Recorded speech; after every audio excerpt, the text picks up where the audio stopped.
Hey, what is up everyone? In today's video, I want to talk about a show that is probably one of my favorite pieces of superhero media that was created in the last half decade.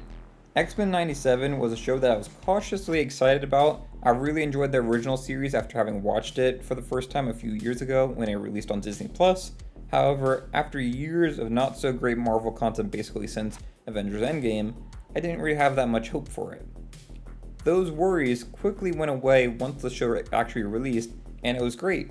The animation was solid, oftentimes being jaw-droppingly beautiful. The writing and the characters were also really great from the start, but there was one episode that took the show from being great to truly being fantastic.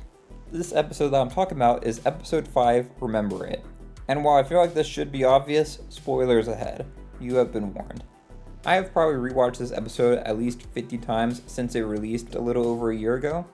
From the very beginning, you feel this eerie feeling like the calm before a storm. We visit Genosha, which has become this sort of safe haven for mutants to exist freely. This is what both Charles and Magneto always dreamed of, with mutants and humans coexisting and having a safe place for all mutant kind to live. It's all perfect, maybe a little too perfect. You sit there the whole episode wondering, how long can this actually last? And if you've seen the episode, you know it's not that long. Another big aspect of this episode is it's the climax for a lot of the soap opera-esque stuff in the season. The love triangle between Magneto, Rogue, and Gambit is at its most contentious, with Rogue deciding to leave Genosha with Magneto to the dismay of Gambit. We also see the drama continue with Cyclops and Jean Grey dealing with their love triangle involving Jean Grey's clone from earlier in the season. Another thing that I really enjoyed about this episode was the growing frustration that you see with Cyclops as he's just been dealt with a terrible hand, especially over the last few days that the season's covering. You have him losing his newborn son, as well as finding out that his wife, the person that he loves, has been a clone for who knows how long, and now he's stuck in between both the original wife and her clone, who he loves both equally. While I'd say this subplot is more of the minor stuff in comparison to everything else going on in this episode, everything going on with Cyclops' character, it feels like a natural build-up, and it's very interesting to look at him just growing resentment over all of this superhero stuff that has been going on in his life that's kind of taken a huge toll on him. This episode really showcases his breaking point throughout the interviews that he's doing. And it's not till later on in the season, once Cable returns, that he starts to move forward with the cards that were dealt to him. But Rogue and Gambit is really what steals the show for me and is the emotional heart of the episode. While Rogue initially chooses Magneto, she eventually decides that Gambit is who she loves. Sadly, he never gets to find that out and believes she chose Magneto. One of my first favorite scenes in the episode is with Rogue and Magneto dancing to this very eerily sounding song that's playing in the background, and it's just this perfect feeling of the calm before the storm in this gala. We eventually see Madeline Pryor, Jean Grey's clone, get attacked with this vision of the future, and we see her basically dripping blood, which also felt very eerie to look at because you hear the music, it's still playing in the background, but it's not like the happy version of the music that the scene started as. It's now become this dark, grim version of it that's building to something happening. As you know if you've seen the episode, the party would not last as we see explosions in the distance and Cable running to try to stop the inevitable. In a flash, the whole world changes with this safe haven now being a death sentence. This leads to an all-out battle against the gigantic Sentinels sent to destroy all the mutants. In another great scene, we see Magneto's trauma from the Holocaust flashing between then and now, with history repeating itself. They shall be avenged!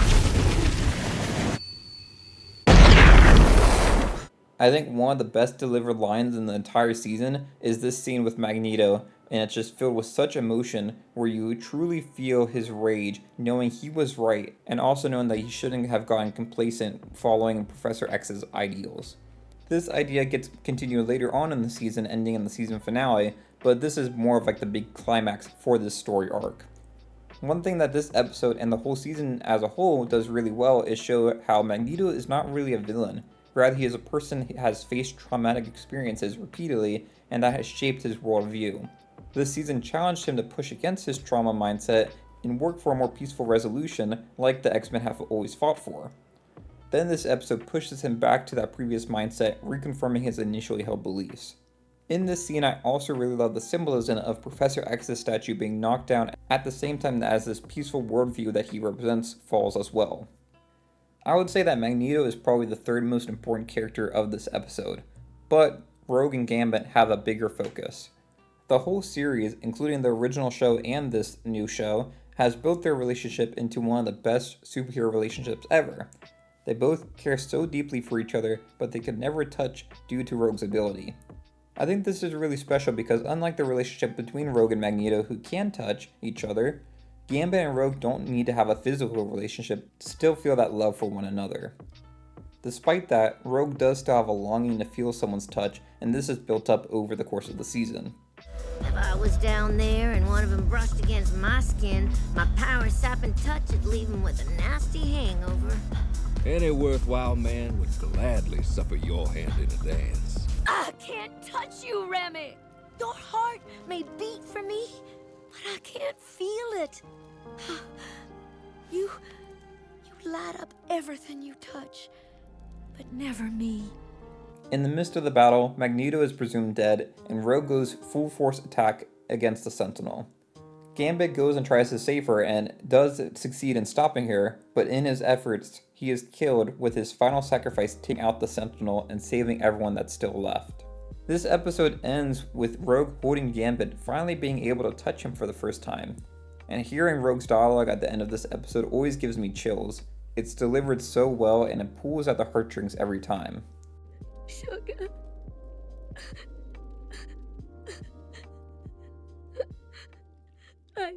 I can't feel you. This episode is truly amazing in every way. I think the animation is at its best in this episode. The character storylines all build up to a satisfying climax or conclusion with this episode. And it also sees the return of one of my favorite X-Men with Nightcrawler in the episode, so that gives it a little bit of bonus points. Finally, this episode I feel like really provides stakes for the rest of the season, with it showing that one of our favorite characters are not safe, and that means anyone could die. With that said, I don't think Gambit will stay dead forever. This is comic book stuff, as we all know. Jumping ahead, season 2, it seems like we're teased to see the return of Apocalypse, and my guess, along with many others who have discussed this online, is that Gambit will return as one of Apocalypse's 4 horsemen, which could be a pretty interesting concept. In some ways, I think it would undercut this episode's emotional impact. This episode still stands as one of the best episodes in TV history. I have nothing but praise for this episode. While I don't think the season as a whole is perfect, this episode is. That's all I have to talk about with this episode of X-Men 97. Let me know in the comments below, what do you think about the episode? Do you think it's the best one in the season or the series as a whole? Or do you have a different opinion on it? I'd love to hear y'all's thoughts in the comments below, but if you enjoyed this video, it'd be great if you left a like and subscribed. And until next time, thanks for watching, and I'll see y'all later. Bye y'all.